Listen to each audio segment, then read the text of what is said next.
Hello नमस्कार साथियों। स्वागत है आप सभी का एग्जाम यार्ड क्लासेज में। जैसा कि आप सभी को पता है कि प्राचीन इतिहास जो है अपने अंतिम पड़ाव में चल रहा है। हम लोगों ने इसके पहले बहुत सारी क्लासेज, चाहे वो सिंधु घाटी सभ्यता को, प्राचीन इतिहास का को जानने के काल के स्रोतों के आधार पर उनके विभाजन हो, वैदिक सभ्यता हो, बौद्ध धर्म, जैन धर्म, मौर्य साम्राज्य, गुप्त साम्राज्य, सबके बारे में हम लोगों ने अध्ययन कर लिया है। और इसके पहले हम लोगों ने प्राचीन भारत में स्थापत्य कला के बारे में बातचीत किया था, उसमें क्लास लिया था। अब आज हम लोग देखते हैं दक्षिण भारत के प्रमुख राजवंश के बारे में, जो कि एग्जाम्स में बहुत इंपॉर्टेंट है। तो आइए हम लोग देखते हैं दक्षिण भारत के प्रमुख राजवंश के बारे में। आप लोगों से एक बात कहना है कि आप लोग चैनल सब्सक्राइब जरूर कर लिया करिए। आप लोग चैनल को सब्सक्राइब नहीं करते हैं, बार बार ये कहना उचित नहीं लगता है। तो आइए हम लोग देखते हैं दक्षिण भारत के प्रमुख राजवंश के बारे में। सबसे पहले बात करते हैं पल्लव वंश के बारे में। आप लोगों को पता होगा कि पल्लव वंश बहुत इंपॉर्टेंट है। 575 से 600 ईस्वी के आसपास इस वंश ने जो है शासन किया हुआ था। इसकी स्थापना जो की थी, इसके जो संस्थापक थे वो सिंह विष्णु थे। सिंह विष्णु, इन्होंने अवनी सिंह की उपाधि धारण की हुई थी।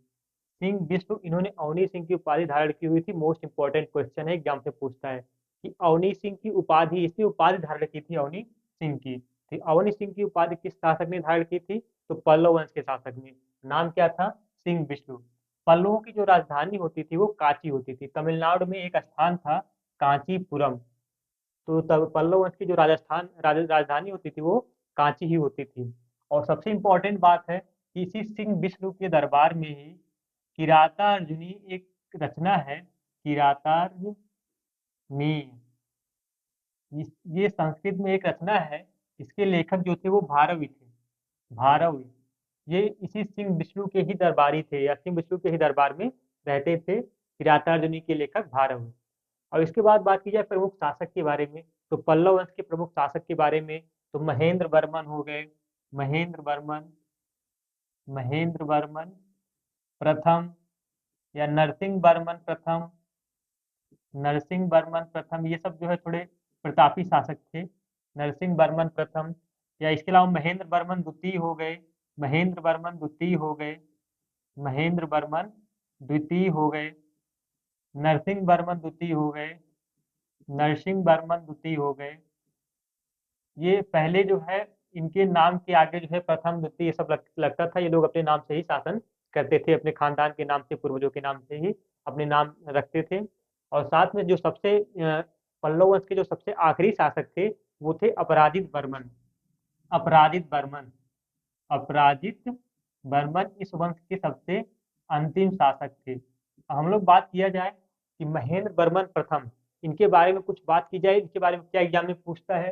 तो महेंद्र वर्मन प्रथम, जो कि एक प्रतापी शासक थे इस वंश के, मत्त विलास प्रहसन, मत्त विलास प्रहसन, ये एग्जाम से क्वेश्चन बहुत बार पूछता है।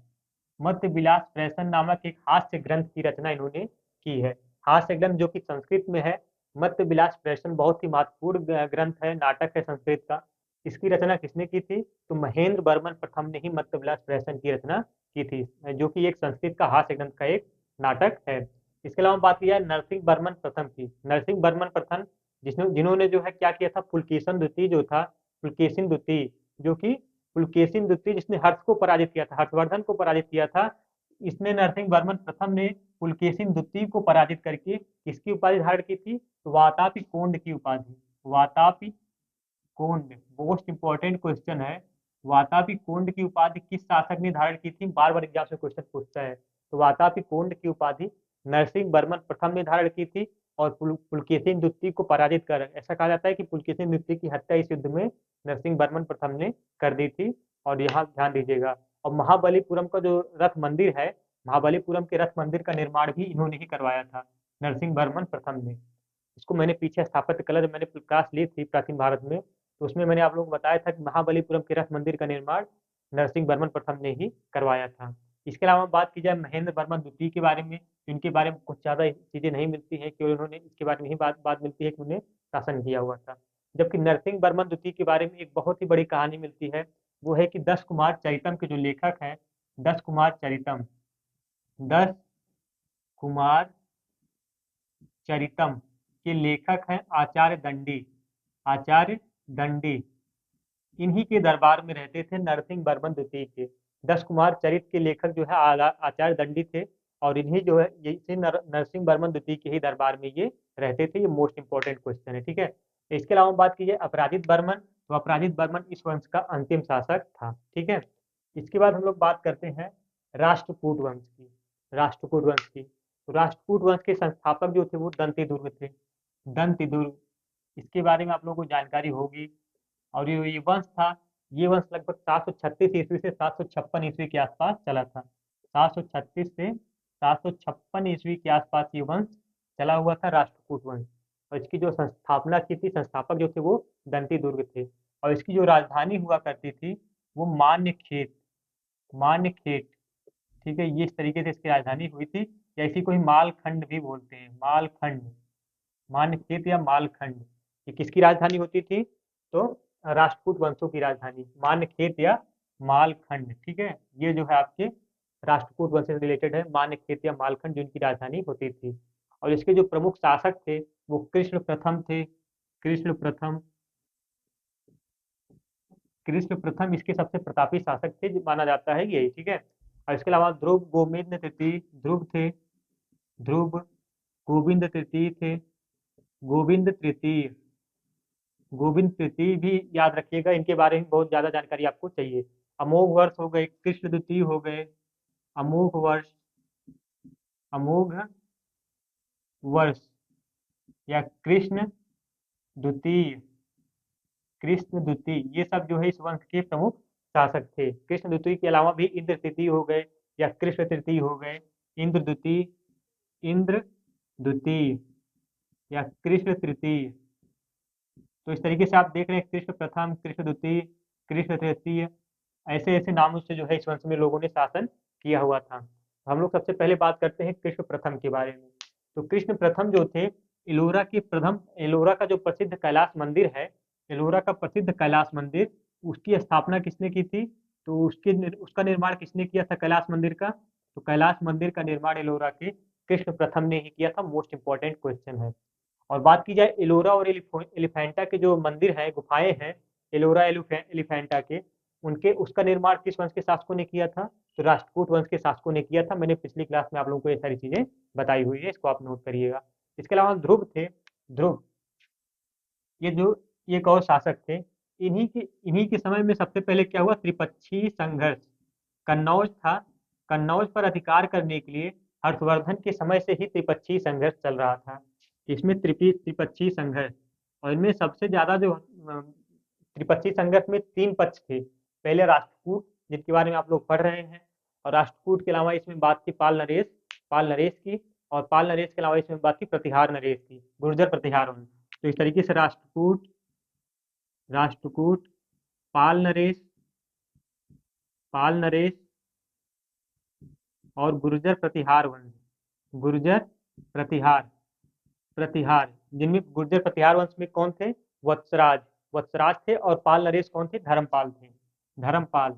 तीनों के मध्य जो था युद्ध हुआ था, धर्मपाल और वत्सराज, तीनों के मध्य में त्रिपक्षीय संघर्ष हुआ था ध्रुव के समय में। इसने ध्रुव ने क्या किया था? दोनों को पराजित कर दिया था, पाल नरेश, धर्मपाल को और गुर्जर प्रतिहार को। मतलब राष्ट्रकूट वंश का पहला शासक था जिसने त्रिपक्षीय संघर्ष में कन्नौज पर अधिकार हेतु दोनों को, मतलब पाल नरेश को और गुर्जर प्रतिहार को हरवाया था। हालांकि जो सबसे लास्ट में, सबसे आखिरी में त्रिपक्षीय संघर्ष का परिणाम आया था, वो गुर्जर प्रतिहार वंश के पक्ष में आया था। त्रिकन्नौज पर सबसे अधिकार करने में सबसे अंत में जो कौन सफल रहा था? तो गुर्जर प्रतिहार वंश सफल रहा था। इसके अलावा हम लोग बात करते हैं इंद्र तृतीय की। तो इंद्र तृतीय जो थे, ये इंद्र तृतीय, इंद्र तृतीय के बारे में बात किया जाता है तो अल मसूदी, जो अरब निवासी था, अल मसूदी, अल मसूदी इसी के समय भारत आया था। एग्जाम में क्वेश्चन पूछा हुआ है। अल मसूदी जो अरब निवासी था, एक इतिहासकार था, अल मसूदी, वो इंद्र तृतीय के समय ही, इंद्र द्वितीय के समय ही आया हुआ था, ठीक है। इंद्र द्वितीय नहीं, इंद्र तृतीय आप यहाँ पे नोट कर लीजिएगा, ये गलती से द्वितीय हो गया, तृतीय, इंद्र तृतीय। इसके अलावा बात की जाए कृष्ण तृतीय की, तो कृष्ण तृतीय के समय में ही तक्कोलम का युद्ध हुआ था। कौन सा युद्ध?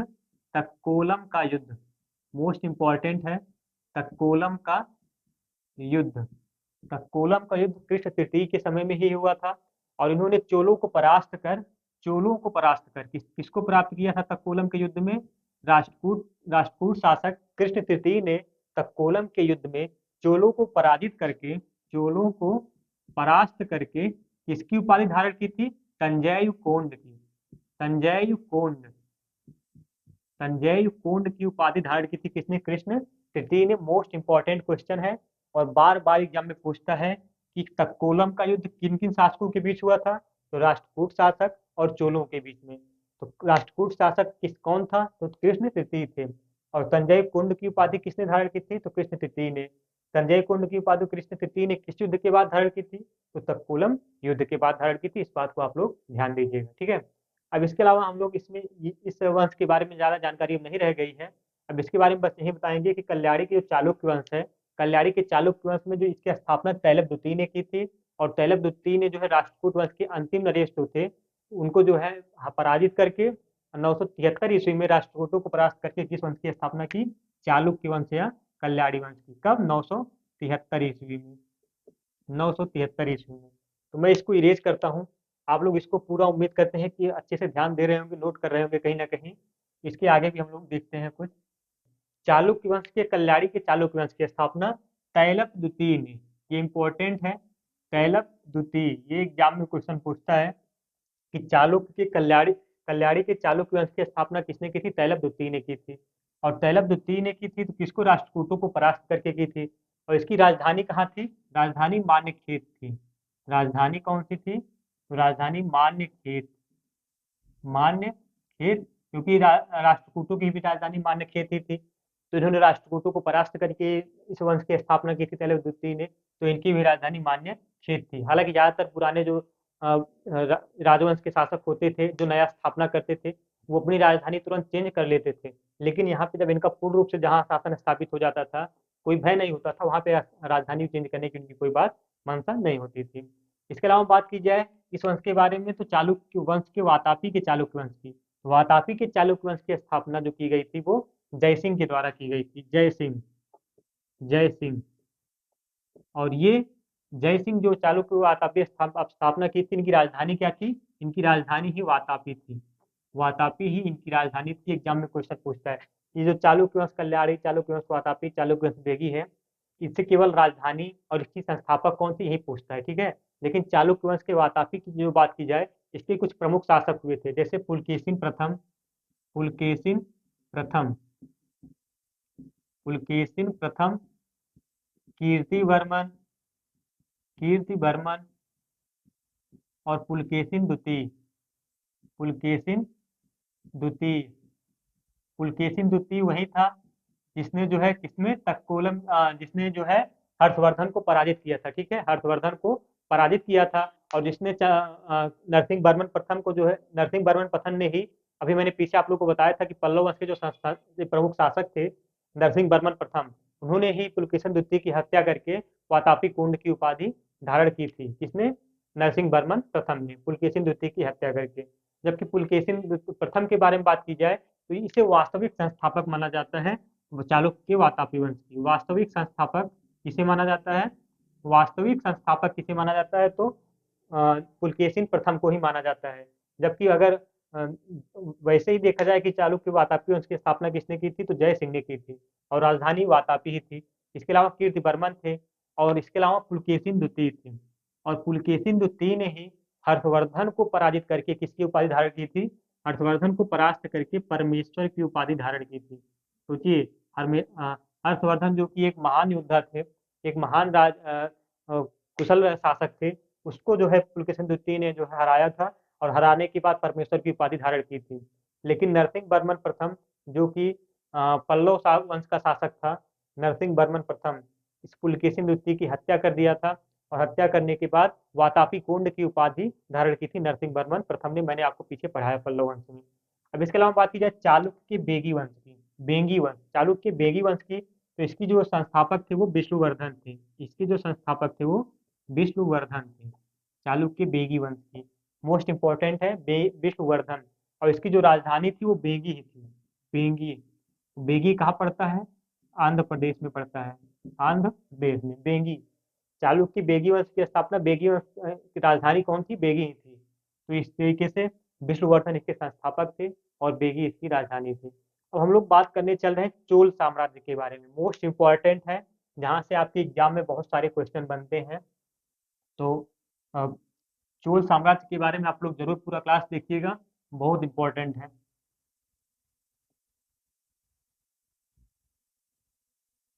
आइए देखते हैं चोल साम्राज्य के बारे में।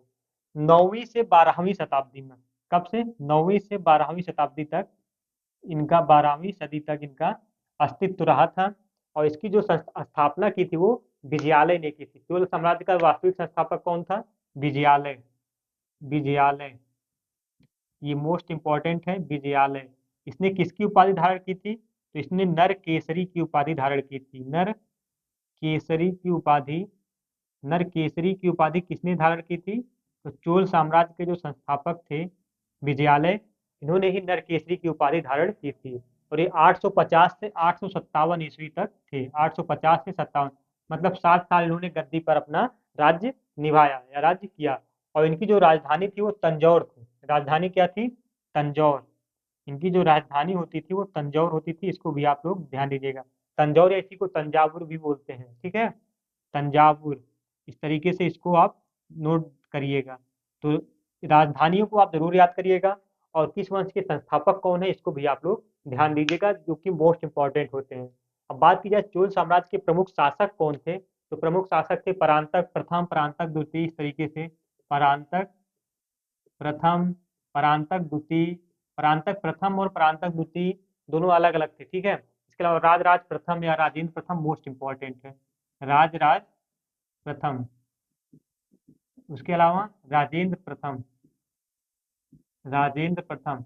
इन दोनों के बारे में बहुत ज्यादा विधिवत अध्ययन करना है, क्योंकि इनसे क्वेश्चन पूछता है। इसके अलावा राजेंद्र द्वितीय हो गए, राजेंद्र द्वितीय, राजेंद्र द्वितीय। इसके अलावा कुलोत्तुंग, कुलोत्तुंग प्रथम व द्वितीय। कुलोत्तुंग प्रथम व कुलोत्तुंग द्वितीय अलग अलग हैं, दोनों को नोट करिएगा। इस तरीके से ये आपके चोल साम्राज्य के प्रमुख महान प्रतापी शासकों में से माने जाते हैं। अब बात की जाए राजराज प्रथम के बारे में। राजराज प्रथम के बारे में, तो राजराज प्रथम जो थे, इन्होंने आप इन्हें ही अरिमोली वर्मन भी कहा जाता है। अरिमोली वर्मन, इन्हें अरिमोली वर्मन भी कहा जाता है। इस तरीके से इनका दूसरा नाम देखा जाए, उसे अरिमोली वर्मन भी कहा जाता है। और इन्हीं राजराज प्रथम ने आपके बृहदीश्वर या राजराजेश्वर मंदिर का निर्माण किया था। बृहदीश्वर या राजराजेश्वर, राज राजेश्वर मंदिर का निर्माण किसने किया था? जो कि वर्तमान भारत का सबसे बड़ा व सबसे लंबा मंदिर माना जाता है, बृहदीश्वर या राजराजेश्वर मंदिर। इसका निर्माण किसने किया था? अपने ही नाम से, राजराजेश्वर। याद करने में थोड़ी सी आसानी है। तो राजराज प्रथम ने ही किया था बृहदीश्वर मंदिर या राजराजेश्वर मंदिर, मैंने आपको पिछली क्लास में बताया हुआ था। इसके अलावा बात की जाए तो इन्होंने ही सबसे पहले सिंघल, सिंघल मतलब श्रीलंका, श्रीलंका को पहले सिंघल बोला जाता था, श्रीलंका आक्रमण किया था और उसके कुछ क्षेत्र को जीता था। लेकिन बाद में राजराज प्रथम के पुत्र राजेंद्र प्रथम, राजेंद्र प्रथम ने जिन जो कि जो है श्रीलंका पर पूरी तरीके से आक्रमण किए थे। श्रीलंका पर, या उस समय उसको सिंघल बोला जाता था, श्रीलंका, जबकि उस समय उसको क्या बोला जाता था? सिंघल। इस पर आक्रमण करके पूरे उत्तरी श्रीलंका को अपने साम्राज्य में मिला लिया था। उत्तरी सिंघल को अपने साम्राज्य में मिला लिया था। एग्जाम में क्वेश्चन पूछता है कि किस शासक ने जो है, किस वंश के शासक ने? तो सबसे पहले बात की जाए चोल वंश के शासक ने। और किस शासक ने? तो राजेंद्र प्रथम ने श्रीलंका को पूरी तरीके से अपने साम्राज्य में मिला लिया था। तो राजेंद्र प्रथम, राजराज प्रथम के पुत्र राजेंद्र प्रथम ने श्रीलंका को, उत्तरी श्रीलंका को अपने साम्राज्य में मिला लिया था, ठीक है। इसके अलावा बात की जाए तो इसने क्या किया था? गंगैकोंड चोलपुरम, राजेंद्र प्रथम ने गंगैकोंड, गंगैकोंड की उपाधि धारण की थी। गंगैकोंड, गंगैकोंड की उपाधि धारण की थी। और इसके बाद गंगैकोंड चोलपुरम को अपनी राजधानी बनाया था। इसी में चोलपुरम जोड़ दीजिए, चोलपुरम। गंगैकोंड चोलपुरम को अपनी राजधानी इसने बनाया, ठीक है। राजधानी इनकी कहाँ थी? तंजौर। तंजौर से अपनी राजधानी गंगैकोंड चोलपुरम किस शासक ने स्थानांतरित किया? तो राजेंद्र प्रथम ने स्थानांतरित किया। और इनकी जो राजधानी का क्रम देखा जाए तो सबसे पहले जो इनकी राजधानी थी वो उरैयूर थी। उरैयूर, उरैयूर। इसके बाद फिर तंजौर आया, उरैयूर के बाद तंजौर आया। पहले जो है उरैयूर इसलिए कहा जाता है कि जो चोल समाज के पहले संस्थापक थे, जिनके बारे में कुछ जानकारी नहीं मिलती है, ऐसा अनुमान लगाया जाता है कि सबसे पहली राजधानी इनकी उरैयूर थी। उरैयूर के बाद तंजौर थी, तंजौर के बाद गंगईकोंड चोलपुरम, गंगईकोंड चोलपुरम, और इसके बाद क्या थी, कांची। तो इस तरीके से चार चार राजधानियों का क्रम इनके जो है आता है, उरैयूर, तंजौर, गंगईकोंडपुरम, गंगईकोंड चोलपुरम और कांची। ये चोल साम्राज्य की राजधानियों का क्रम है। और बात की जाए, एक इम्पोर्टेंट क्वेश्चन पूछता है कि नटराज, नटराज या शिव, नटराज को ही क्या बोला जाता है, शिव। नटराज की कांसे की मूर्ति, कांसे की मूर्ति, कांसे की मूर्ति किस वंश के शासकों की, मतलब किस वंश की प्रमुख देन है। नटराज या शिव की कांसे की मूर्ति, कांस्य मूर्ति कला जो है, कांस्य मूर्ति की जो कला था, वो किस वंश का देन है, वो चोल साम्राज्य या चोल वंश का जो है, चोल कला का प्रतीक है, चोल कला का। ये एग्जाम में क्वेश्चन पूछता है। मतलब नटराज या शिव की कांसे की मूर्ति किस कला का जो है सर्वोत्कृष्ट नमूना है, वो चोल कला का सर्वोत्कृष्ट नमूना है। किस चोल वंश राजा ने जल सेना प्रारंभ की थी। एक इंपॉर्टेंट क्वेश्चन पूछता है कि किस शासक ने जल सेना प्रारंभ की थी। जल सेना किसने प्रारंभ की थी, तो राजराज प्रथम ने की थी। इसको भी आप नोट कर लीजिएगा, राजराज प्रथम ने जल सेना प्रारंभ की थी। ये एग्जाम में पूछता है। जिन्हें अरिमोल वर्मन भी कहा जाता है, राजराज प्रथम ने ही जल सेना का प्रारंभ किया था। और एक बात की जाए कि चोल साम्राज्य को सबसे पहले खत्म किसने किया, तो चोल साम्राज्य की समाप्ति किसने की, तो चोल साम्राज्य को जो समाप्त किया, पूर्ण रूप से विनाश किया, उसने किसने किया, मलिक काफूर ने, मलिक काफूर। अब मलिक काफूर कौन था, ये अलाउद्दीन खिलजी का सेनापति था। अलाउद्दीन खिलजी का सेनापति ही था जिसने, मलिक काफूर, जिसने चोल साम्राज्य को पूरी तरीके से तहस नहस कर दिया। तो इस तरीके से आप लोगों ने देखा। हम लोगों ने अब इसके आगे हम लोग अब यादव वंश को पढ़ने चल रहे हैं। यादव वंश, जो कि देवगिरी के यादव वंश माने जाते हैं। कहाँ के, देवगिरी के, देवगिरी के, देवगिरी के यादव वंश की स्थापना किसने की थी, तो स्थापना भिल्लम पंचम ने की थी, भिल्लम पंचम। इस बात को आप नोट करिएगा, भिल्लम, भिल्लम पंचम। और इनकी जो राजधानी होती थी, भिल्लम मतलब स्थापना तो भिल्लम पंचम ने की थी, लेकिन राजधानी ही देवगिरी ही होती थी इसकी राजधानी। यादव वंश की राजधानी देवगिरी थी और इसके संस्थापक कौन थे, भिल्लम पंचम। अब जो बच रहे हैं इससे केवल राजधानी और संस्थापक ही पूछते हैं। जबकि होयसल वंश जो माना जाता है, ये भी यादव वंश की एक शाखा मानी जाती है, होयसल वंश। इसकी जो स्थापना की थी वो विष्णुवर्धन ने की थी। इसने, विष्णुवर्धन। इसके जो संस्थापक थे या स्थापना इसकी जिसने की थी होयसल वंश की, वो विष्णुवर्धन ही माने जाते हैं। और इनकी जो राजधानी थी वो द्वार समुद्र थी। क्या थी, द्वार समुद्र। इनकी राजधानी हुआ करती थी द्वार समुद्र। जबकि कदम वंश जो है, कदम वंश की स्थापना मयूर शर्मन ने की थी और इनकी राजधानी बनवासी थी। मयूर शर्मन, मयूर शर्मन जो कि कदम वंश की स्थापना किए थे, इनकी जो राजधानी थी वो बनवासी थी। ये मोस्ट इंपॉर्टेंट क्वेश्चन है कदम वंश का। कदम वंश राज्य को जो है पुलकेशिन द्वितीय जो था, पुलकेशिन द्वितीय, उसने अपने साम्राज्य में मिला लिया था, पुलकेशिन द्वितीय ने कदम वंश को। जबकि गंग वंश की बात की जाए तो वज्रहस्त पंचम ने इसकी स्थापना की थी। वज्रहस्त पंचम, मतलब वज्रहस्त फर्स्ट कोई रहा होगा, सेकंड कोई रहा होगा, थर्ड कोई रहा होगा, फोर्थ कोई रहा होगा, तब जाके ये वज्रहस्त पंचम बने थे। और इसकी जो राजधानी थी वो तलकाड थी। इसको आप लोग ध्यान दीजिएगा, तलकाड, तलकाड की राजधानी हुआ करती थी। जबकि जो आखिरी है काकतीय वंश, जिसे कि इसकी स्थापना किसने की थी, बीटा प्रथम ने। अल्फा बीटा गामा आप याद करिएगा, बीटा प्रथम ने इनकी स्थापना की थी काकतीय वंश की। और इनकी जो राजधानी हुआ करती थी वो वारंगल हुआ करती थी, वारंगल। ठीक है, इस तरीके से आप लोगों ने देखा। अब इसके आगे हम लोग पढ़ेंगे प्राचीन साहित्य एवं साहित्यकार। प्राचीन इतिहास में जो साहित्यकार हुआ करते थे, जिन्होंने साहित्य की रचना कर दी थी, उनके बारे में पढ़ेंगे। और इसके अलावा एक क्लास और लेंगे जिसमें पूर्व मध्यकालीन शासकों के बारे में, जैसे सीमावर्ती राजवंश हो गए, कश्मीर राजवंश हो गए, राजपूत राजवंश हो गए। तो इनके बारे में दो क्लास में आप लोगों को पूरा, दो क्लास प्राचीन इतिहास के आप लोगों को और दूंगा। और उसके बाद सीधे सीधे हम लोग पहुंच जाएंगे मध्यकालीन इतिहास पे। तो आप लोगों ने देखा कि गंगईकोंड चोलपुरम, गंगईकोंड की उपाधि किसने की थी, धारण की थी, राजेंद्र प्रथम ने गंगईकोंड की। जबकि तंजायु कोंड की उपाधि किसने की थी, तंजायु कोंड की उपाधि राष्ट्रकूट शासक कृष्ण तृतीय ने धारण की थी। इसको भी आप लोग नोट कर लीजिएगा। जबकि मदुरै कोंड, मदुरै कोंड जो है परांतक प्रथम ने स्थापित की थी। चोल साम्राज्य का ही था परांतक प्रथम। परांतक प्रथम ये है ना आपका, इसने किसकी उपाधि धारण की थी? मदुरै कोंड की। इसको भी आप लोग नोट कर लीजिएगा।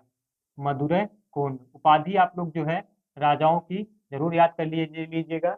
मदुरै कोंड जो था ये परांतक प्रथम था, जबकि गंगई कोंड वो राजेंद्र प्रथम ने धारण की थी। ठीक है। जबकि अवनी सिंह जो कि पल्लव वंश का संस्थापक था, बिष्ट सिंह बिष्णु, इसने अवनी सिंह की उपाधि धारण की थी। तो आप लोगों को क्लास अगर अच्छी लगी होगी तो आप लोग चैनल को सब्सक्राइब जरूर कर लीजिएगा, और आगे भी आप लोग क्लास के लिए तैयार रहिए। बहुत बहुत शुक्रिया, बहुत बहुत धन्यवाद।